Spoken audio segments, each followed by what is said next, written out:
I pretended to be someone else at my IRS audit. Now, let me explain. I own a small, successful business, and about several years ago, I actually cringed when I opened up that certified letter from the United States Internal Revenue Service. I could feel my pulse rise. I could feel the sweat building under my arms. This was a first for me, and the idea of being audited was very scary. I didn't know what to do. Would I lose my job? Would I lose my business? What would people think of me? That's when I realized what I did know was that Al Capone, Martha Stewart, Wesley Snipes, and that season 1 winner on Survivor, they were all also audited. They paid hefty fines, and some of them served prison time. This sort of concept of thinking about being audited and thinking about that actual, like those people, well, let's try this. Maybe some of you have been audited before, or maybe you're in that process right now. I want everyone to try this. Just for a moment, pretend that you're going through your mail, and you're going through your magazines, letters, and then there you see it, that official IRS envelope. You feel a little anxious? You feel a little worried? Well, that's exactly how I felt, right? And so I had to do the thing that I needed to do. Well, at that point, I realized that the best thing would be to do is to find someone that can help me, right? So I talked to my family, I talked to some of my friends, and it turns out that we all have coping mechanisms, or not. Well, see, up until that point, I have been training for my entire life for this very moment. You see, that small business, the small business is actually me. I'm a professional actor, and I've been entertaining audiences for over 2 decades. Well, to be more precise, I'm an improv actor, right? And so I figured some of the best benefits I could have would be to use my skills of improv. Now, prior to training and working at Second City in Chicago, I was that kid who put on a show at every family event. I was that class clown. I grew up in Brooklyn, New York during the 80s at the height of sitcom television and stand-up comedy. So as a teenager, I found myself drawn to mimicking others. And I did impressions a lot in school, some of which got me in trouble. Some of them actually helped me survive. So going into the career of acting was pretty natural for me. So you might be thinking, what does any of this have to do with my tax audit? Well, it has everything to do with how improv actors manage our thinking. You see, as a regular actor, we're trained in our job is actually to play another character, right, in a made-up reality on stage. And this work is supplied to us by a script and a lot of rehearsal. The script is actually a story, the instructions of a story stitched together by a playwright.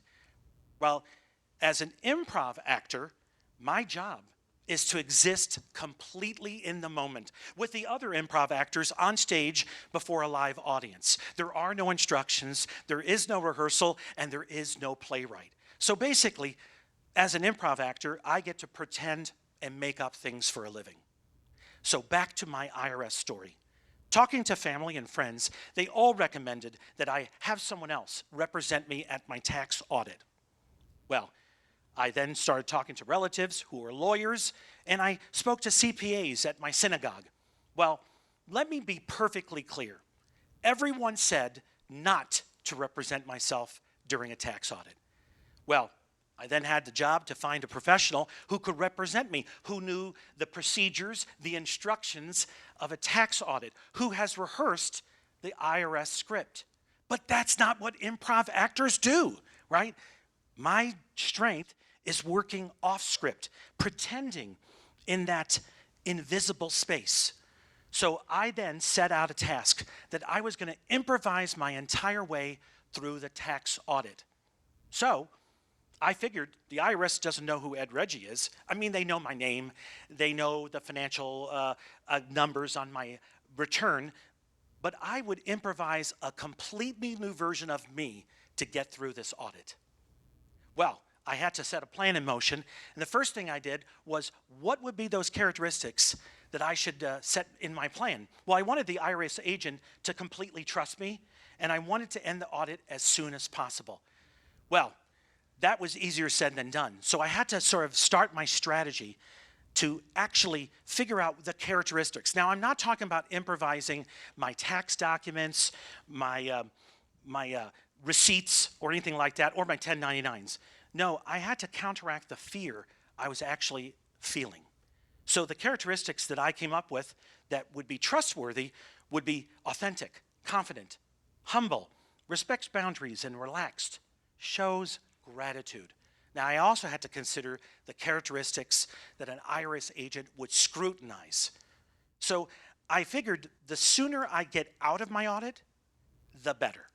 I needed to transform into that person that when the auditors saw me coming, they would say, oh, I got to end this audit as quick as possible.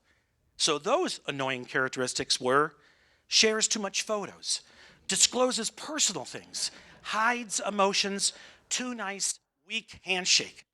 Well, I experimented a lot. And no acting gig is complete without a costume.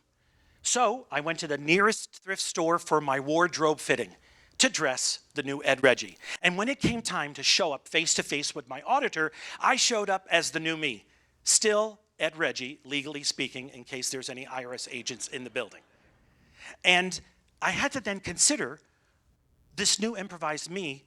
What would it be? Well, I knew I wanted to make this character someone that, well, sort of like that overly friendly neighbor who corners you, especially when you're busy, right?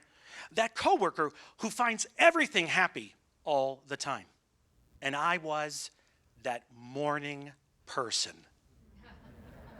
Well, my work was set out, and so then I had to sort of step into this role. Regrettably, I don't have any photos of me that day. Full disclosure, I did not want any physical evidence of what I was about to do.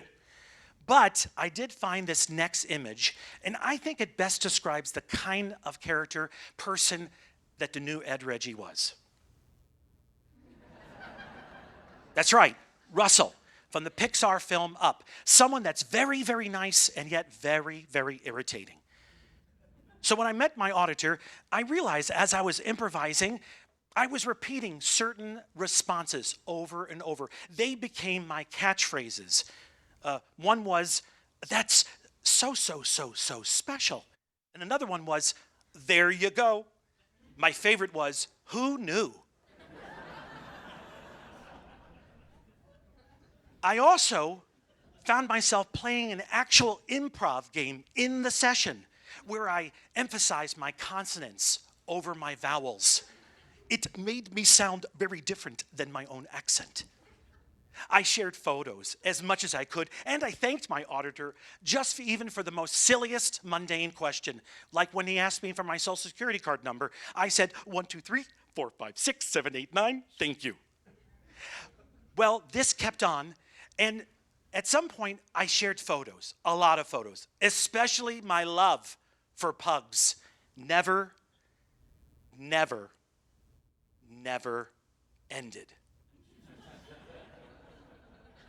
Well, I showed up as this new improvised person, and I had nothing to hide. I was a taxpayer, an honest one. I had all the documentation, and I was happy to provide it with a very personal anecdote. Well, the IRS agent did their very best to go on with this audit, and after about 3 or 4 hours, the agent said that their math did show I was inaccurate on my tax return. Did I just hear that correctly? My pulse began again to race.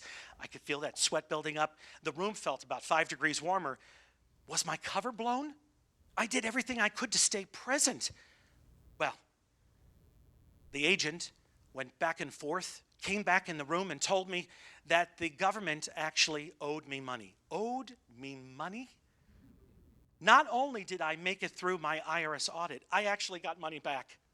I like to think to this day it was for my performance. But was I actually performing? I mean, the IRS agent didn't have a script, nor did I. I know I picked and chose specific characteristics that I would mimic. But my mannerisms, my attire, my catchphrases, they were nothing like that original script that was telling my brain to act out. You see, the moment I received that certified letter, my brain was telling me to act out a very, very scary script. Well, this sort of continued, and I realized that what I needed to do was sort of think about this approach, right? And what I did was I sort of thought about the philosophy behind this.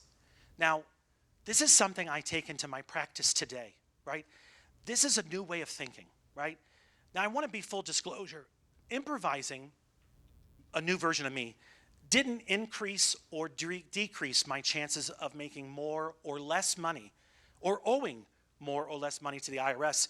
No, it allowed me to cope with the action of actually being audited. This philosophy, this principle, is something I now apply off stage as much as I do on stage. It's a strategy that helps me transform the way I approach phobias, anxiety, or just general emotions that are causing me to be irrational, right? And if we think about these strategies and where we could take them, it actually can transform the way we approach everything. About a century ago, psychologist William James talked about this relationship between action and feeling in his book, The Gospel of Relaxation. Action seems to follow feeling, but really action and feeling go together. And by regulating the action, we can indirectly regulate the feeling. Changing my actions changed my feelings. Think about it. What did I do before I actually went to the audit, right? I set a plan in motion that I wanted to get in and out as soon as possible. And then I spent all the time putting focus on actions that would support my plan. And of course, when I actually showed up at the audit, I never gave a chance for the original self-defeating script to enter into the room. Metaphysical therapy is actually developed by British clinical psychologist Adrian Wells. His work may be the first well-researched strategy that uses similar tactics to what improv actors do on stage. In his treatment, he teaches his patients to shift their attention away from distressing ideas or worrisome thoughts and back to the experiences they're having in the real-life moment. Well, in my audit, that arsenal of pug photos and watching the response of my auditor kept me ever so present. And in this therapy, in this work, they coach the patients exactly how I coach improv to nurses, engineers, CEOs, law enforcement, or middle schoolers. This work allows people to sort of cognitively recognize when they're operating inside or outside their own head. Now, I want you to think about the fact that the IRS says 1 out of 160 people, individuals, have a probability of being audited. And before I came on the stage, I did a quick head count, and chances are one of you here will be audited, perhaps you. Now, before you start going down that doomsday internal script scenario, I want you to think about improvising a new version of you.